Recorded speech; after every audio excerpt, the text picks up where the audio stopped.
Today we're going to be coding WEF, which stands for wrapped ETH. WEF wraps ETH into ERC20. When you deposit ETH, a ERC20 token is minted, and when you withdraw ETH, the ERC20 token is burnt. WEF is commonly used in many DeFi projects.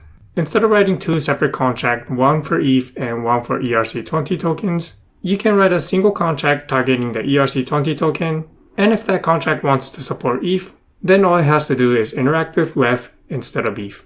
Okay, so let's write the code for WEF. Since WEF is a ERC20 contract, we'll first import the ERC20 token. You can use any ERC20 contract, for example, OpenZeppelin, or you might have written your own ERC20 contract. For this example, we'll import the ERC20 contract from Soulmate. WEF is ERC20, so we'll say WEF is ERC20. Next, we'll initialize the constructor, so I'll type constructor. And then we'll also initialize the parent contract, the ERC20. The parent contract takes three parameters: the name, the symbol, and the decimals. The name will be wrapped ether. Symbol will be all capital WEF. Decimals will be 18.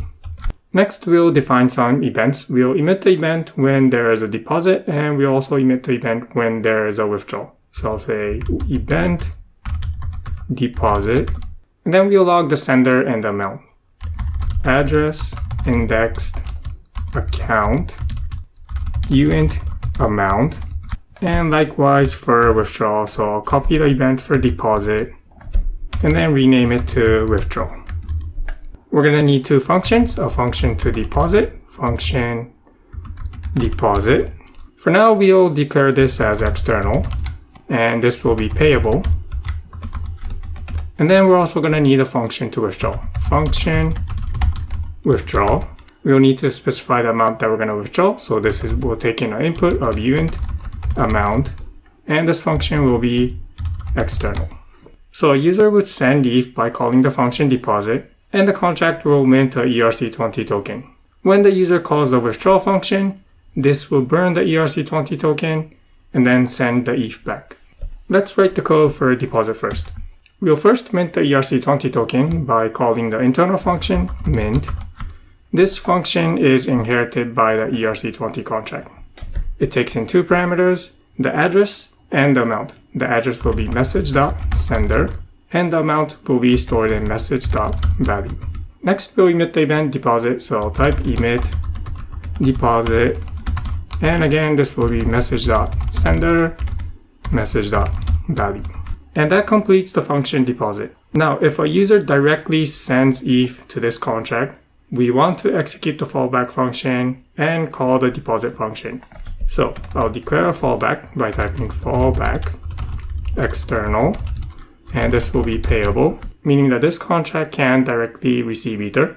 When the fallback is triggered, we want to execute the function deposit. So here I'll type deposit. Now, deposit, we declared it as external, but since we're calling it here, we need to change this to public. Okay, the last function that we're gonna code is withdraw.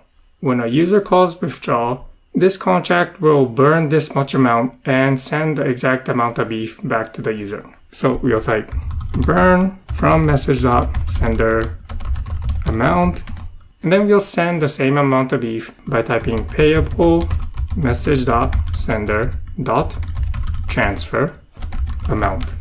And then lastly, we'll emit the event withdraw. Emit withdraw to message.sender for the amount. Now notice that we call the function burn before we send the ether to message.sender. This is done to protect against reentrancy. And that completes the function withdraw and the contract for WEF. Let's now deploy this and then call the function deposit and withdraw. So I'll hit Ctrl S, and once the contract compiles, we'll go ahead and deploy it. So select WEF and then deploy it. And then we'll call the function deposit first, sending 1 ether.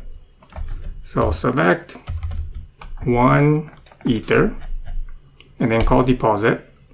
Let's check the balance of this account.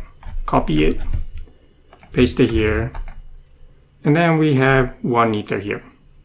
And let's now withdraw this 1 Ether. So I'll copy this and then paste the full amount and then call withdraw. You can see here that the transaction was successful. And if I call the balance up again, the balance is now 0.